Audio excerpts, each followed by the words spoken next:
3 hilabete ondoren hemen gaude, zai, Urbanoren zai jarraitzen dugu. Eta hasierako ez jakintasuna, kezka, asperdura eta serrea eta onespenik ezabiakatu dira orain. Baldin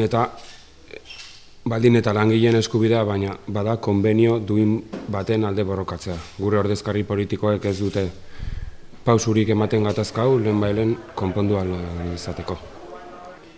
Inmobilizazio itzela dago honen ingurun, kezkagarria da, nola berriro diru publikoakin, horrelako zerbitzu publikoak talde pribatuen esku uzten dira.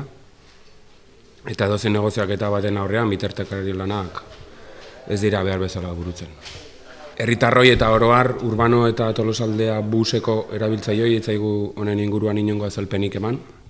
Gu joan behar izan dugu informazio askatzea edo interesatzea honen ingurun jakiteko.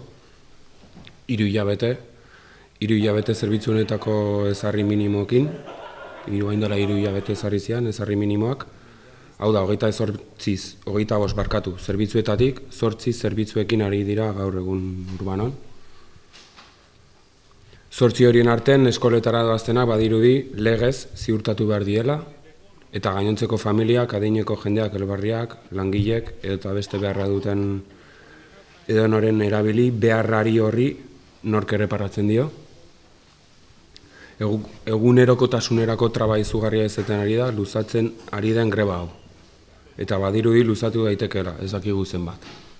Tolosako auzoetako bizilagunak bildu gara batzorde iraunkorra sortuz, Berazubi, Larramendi, Txontxor, San Esteban, Otxabi Izaskun auzotik, Amaroz. Elkartu gara egoera honi konponbidea bilatu iezaietela eskatzeko, baita herritarroi gogorazteko, hontaz.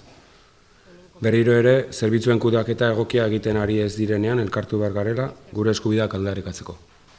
Turismoa erakartzea interesgarria izango da, batzuntzat, baina gure ustez udaletxeko agintarik bermatu beharko luketena da herritarron egunerokotasunen ongi izatea. Eta guzti honengatik datorren larun baten apirilak 28, eguerdiko 12 udaletxetik deituta, Tolosan zehar antolatu dugun manifestazioa espero zaituztegu herritarro guztiei.